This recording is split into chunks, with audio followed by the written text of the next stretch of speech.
Several of these UFO sightings have been above secret nuclear weapons facilities. Almost every major nuclear power across the globe really has reported and declassified these sightings.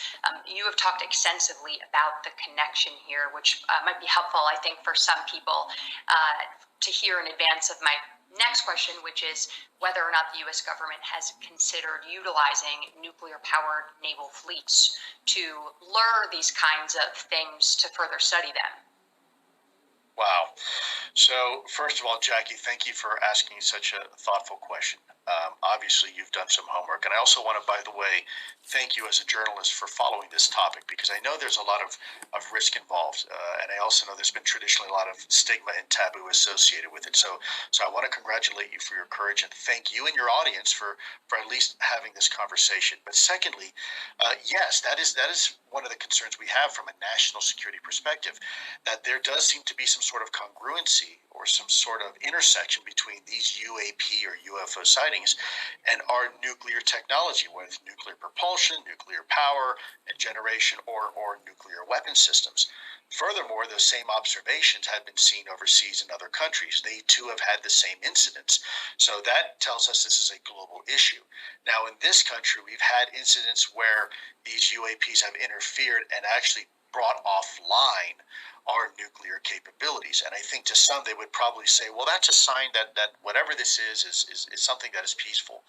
But in the same context, we also have data suggesting that in other countries, these things have interfered with their nuclear technology and actually turned them on, put them online.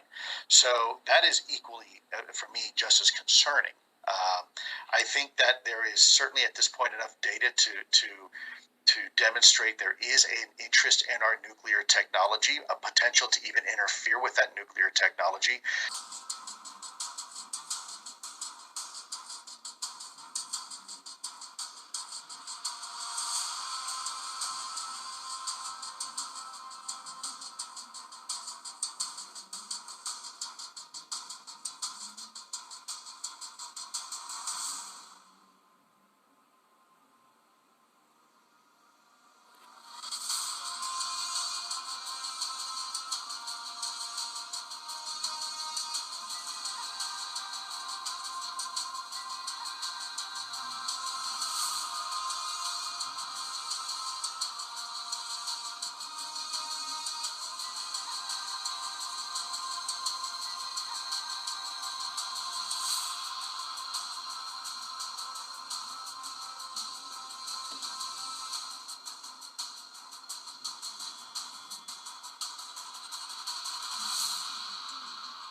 In 1967 at Malmstrom Air Force Base in Montana. Nick is on his way to meet a key witness to the event. Robert Salas served 7 years in the Air Force, rising to the rank of captain. So tell me what happened. March 24th, 1967, I and my commander, Fred Mywall, were on duty at Roy, Montana. The men are stationed in the missile launch bunker, 60 feet below ground. We had control of 10 nuclear missiles. The Minuteman I.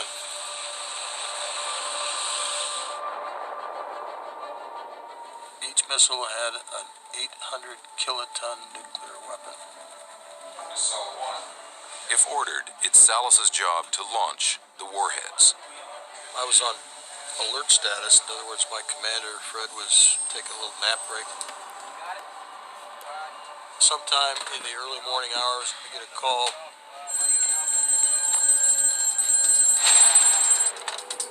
Dallas. On the other end of the phone is a terrified guard stationed above the bunker. He's screaming into the phone. He's yelling, "Sir, I'm looking out the front gate. I see this glowing red object." The strange red object is moving like nothing the guards have ever seen before.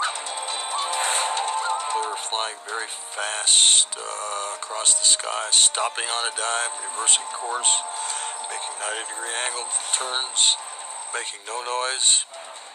These guys were very, very frightened. It was a critical situation.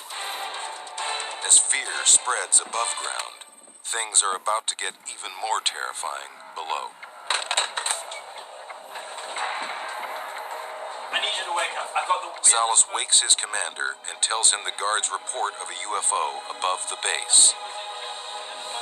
Suddenly, the unthinkable happens. The lights turned from green to red. In other words, red meaning unlaunchable. Everything went red. All 10 missiles were disabled. Every single one of them. So what does that mean? It means if we were given the order and if we had to go through our launch procedures, they couldn't be launched. This was an inexplicable situation. With the missiles down, America's nuclear shield is compromised. What was going through your mind when all this was happening? You know, I'm thinking we're under some sort of an attack. As Salas and his commander desperately try to get their missiles back online, they learn that a week earlier, another missile launch crew at Malmstrom Base reported seeing the same strange lights. And seconds later, their nuclear warheads also go offline. All 10 of their missiles went down while a UFO was overhead. All 10 of our missiles went down. UFO was immediately over our facility.